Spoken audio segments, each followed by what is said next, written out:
Alhamdulillah, alhamdulillahilladzi nahmaduhu wa nasta'inuhu wa nastaghfiruh wa na'udzu billahi min syururi anfusina wa min sayyiati a'malina. May yahdihillahu fala mudilla lahu wa may yudlilhu fala hadiyalah. Asyhadu an la ilaha illallah wahdahu la syarika lah wa asyhadu anna sayyidana wa nabiyyana Muhammadan abduhu wa rasuluhu la nabiyya ba'dah. Allahumma salli wa sallim wa barik ala sayyidina Muhammad ibn Abdullah wa ala alihi wa sahbihi wa man tabi'a hudahu ila yaumil qiyamah. Amma ba'du fa ya ibadallah usikum wa iyaya bi taqwallahi wa ta'atihi faqad fazal muttaqun. Faqad qala Allah ta'ala a'udzu billahi minasy syaithanir rajim iyyaka na'budu wa iyyaka nasta'in.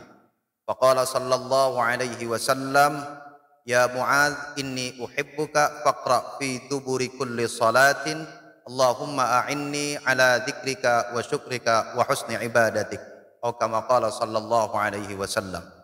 Shadaqallahul azim wa sadaqa rasuluhun nabiyyul karim wa nahnu ala dzalika minasyahidin wasyakirin walhamdulillahi rabbil alamin. Ma'asyiral muslimin jamaah Jumat rahimakumullah, mengawali kesempatan yang mulia ini izinkan saya mewasiatkan kepada diri saya pribadi dan ma'asyiral muslimin jamaah Jumat sekalian untuk kita senantiasa menjaga dan meningkatkan ketakwaan kita kepada Allah Subhanahu wa taala. Takwa dalam pengertian yang hakiki, yakni kesadaran di dalam batin kita bahwa hakikat hidup kita hanyalah semata-mata untuk tunduk dan taat kepada Allah Subhanahu wa taala. Wa ma khalaqtul jinna wal insa illa liya'budun. Ma'asyiral muslimin jamaah Jumat rahimakumullah, di kesempatan yang mulia ini izinkan pula saya mengingatkan sebagian dari cara-cara kita untuk menjaga ketakwaan kepada Allah Subhanahu wa taala. Imam Al-Ghazali pada saat mengawali kitab Bidayatul Hidayah dengan tegas menyatakan satu-satunya cara untuk menjaga ketakwaan kepada Allah adalah dengan taat kepada Allah Subhanahu wa taala. Taat dalam pengertian yang seluas-luasnya, baik terhadap segala perkara-perkara yang wajib maupun perkara-perkara yang sunnat. Lalu kemudian bagaimana kita menjaga ketakwaan agar senantiasa menjaga ketaatan agar senantiasa menjadi pintu ketakwaan kepada Allah Subhanahu wa taala. Allah Subhanahu wa taala ingatkan di dalam Al-Qur'an pada ayat yang berulang-ulang setidaknya 17 kali dalam sehari kita baca, yakni bagian dari surah Al-Fatihah. Allah Subhanahu wa taala sesudah memerintahkan kita untuk munajat, memposisikan diri kita, memposisikan siapa Allah Subhanahu wa taala, satu-satunya zat yang layak dipuji, zat yang maha pengasih lagi maha penyayang, zat yang menguasai hari pembalasan. Lalu kemudian Allah Subhanahu wa taala membalikkan pernyataan menjadi pernyataan internal. Dari sebelumnya hanya menyatakan siapa Allah yang maha besar, lalu kemudian Allah mengajarkan kita untuk menunjuk diri kita dengan firman Allah Subhanahu wa taala, iyyaka na'budu wa iyyaka nasta'in. Hanya kepada Engkaulah kami menyembah dan hanya kepada Engkaulah kami memohonkan pertolongan. Ma'asyiral muslimin jamaah Jumat rahimakumullah, izinkan saya mengutip sekelumit bagaimana Imam An-Nawawi Al-Bantani manakala menafsiri ayat ini. Secara sederhana beliau menafsirkan dengan singkat, iyyaka na'budu ay la na'budu ahadan siwaka. Hanya kepada Engkau kami menyembah, maknanya kami tidak menyembah siapapun, seorang pun dan apapun kecuali hanya Engkau. Jadi tidak menyembah siapapun selain daripada Engkau. Wa iyyaka nasta'in ay bika nasta'inu 'ala tha'ah, bika nasta'inu 'ala ibadatika. Yakni kepada Engkaulah ya Allah kami memohon pertolongan dalam rangka beribadah kepada Engkau. Lalu kemudian Imam An-Nawawi menjelaskan, la haula 'alal ma'siyati illa bi'ismatika wa la quwwata ila ta'ati illa bitaufiqika. Tidaklah ada kemampuan untuk melepaskan diri dari kemaksiatan kecuali karena sabab penjagaan dan pertolongan Allah Subhanahu wa taala. Dan tak ada pula kemampuan kita untuk melaksanakan taat kecuali karena sabab taufik, pertolongan dari Allah Subhanahu wa taala. Ma'asyiral muslimin jamaah Jumat rahimakumullah, Ayat pendek ini membawa pesan sederhana dan begitu mendalam kepada kita dalam rangkaian munajat untuk menempatkan diri kita di hadapan Allah Subhanahu wa taala. Sesudah kita menegaskan bahwa iyyaka na'budu, hanya kepada Engkaulah kami menyembah, untuk menunjukkan bahwa seluruh isi hidup kita adalah semata-mata untuk menyembah dan taat kepada Allah Subhanahu wa taala. Di pengantar tafsir Al-Munir Marah Labid, Imam An-Nawawi menegaskan lafaz na'budu di sini merujuk kepada furu', yakni segala macam ibadah kepada Allah Subhanahu wa taala. Artinya iyyaka na'budu itu muncul dalam praktek-praktek ketaatan kita kepada Allah. Baik ketaatan langsung dengan ibadah mahdhah, kita sholat, kita puasa, kita zakat, kita berhaji, ataupun ketaatan-ketaatan lainnya yang berbentuk sunat ataupun mubah, yakni kita tunduk kepada Allah, berbuat baik kepada orang lain, menjaga hubungan baik dengan sesama manusia, kita mampu mengeluarkan sedekah yang sunat, kita mampu mendirikan sholat-sholat yang sunat. Sekarang kita masuk di bulan Rajab, di mana di banyak mimbar kita mendengar sebagai pemanasan untuk mulai meningkatkan ketaatan kita agar nanti puncak ketaatan dan ibadah kita ada di bulan Ramadan. Pendeknya, iyyaka na'budu dimaknai sebagai bagaimana kita terus menjaga dan meningkatkan ketaatan kita kepada Allah Subhanahu wa taala.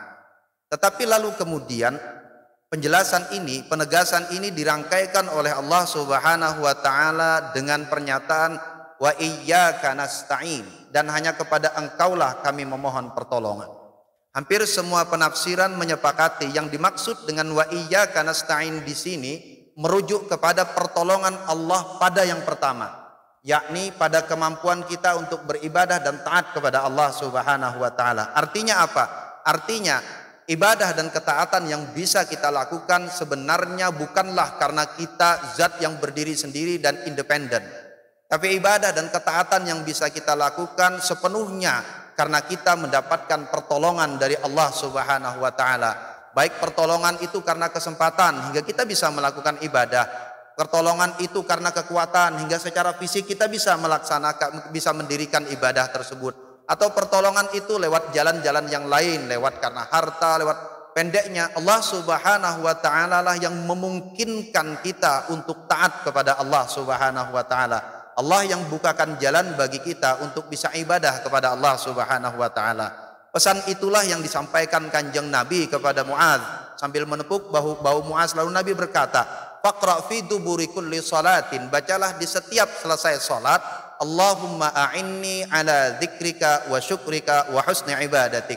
Allahumma ya Allah, bantulah aku dalam rangka zikir kepada Engkau, mengingat Engkau. Dalam sejumlah kitab syarah hadis, zikrika juga dimaknai dengan membaca Al-Quran atau sebatas mengingat Allah dengan ucapan-ucapan lainnya atau dengan perbuatan-perbuatan.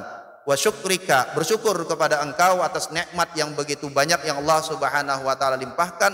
Wa husni ibadatik, dan memohon pertolongan kepada Allah untuk membaguskan ibadah kita, menyempurnakan ibadah kita, menjaga semua aturan-aturan dalam ibadah kita, dan yang terpenting adalah menjaga buah dari ibadah kita kepada Allah Subhanahu wa taala. Ma'asyiral muslimin jamaah Jumat rahimakumullah.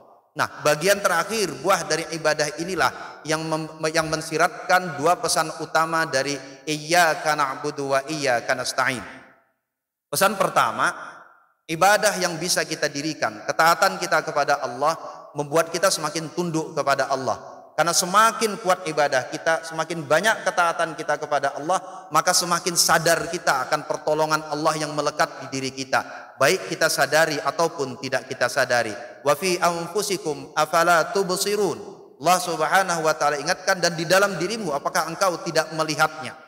Lalu kemudian pesan yang kedua, kalau ketaatan yang kita miliki semakin meningkat, semua karena pertolongan Allah, maka ketaatan yang bisa kita lakukan, semakin banyak ketaatan kita, maka akan semakin membuat kita semakin tunduk dan tawaduk di hadapan makhluk-makhluk Allah Subhanahu wa taala.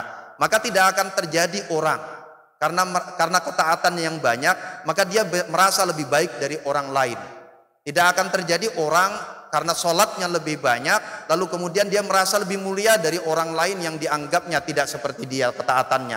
Tidak akan merasa besar dan tidak akan merasa lebih besar orang yang karena sedekahnya lebih banyak lalu dia merasa lebih besar dari orang lain. Kenapa?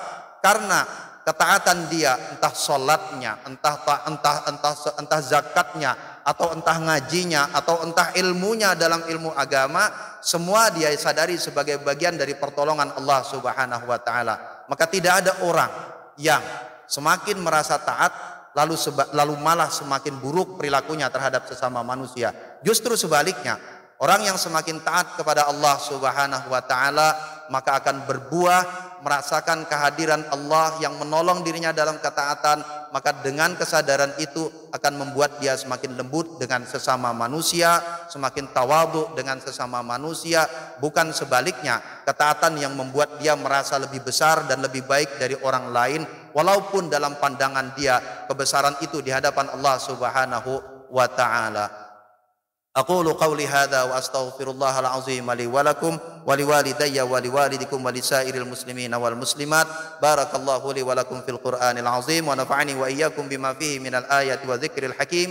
Fataqabbala minni wa minkum tilawatahu innahu huwas samiul alim. Fastaghfiruhu innahu huwal ghafurur rahim.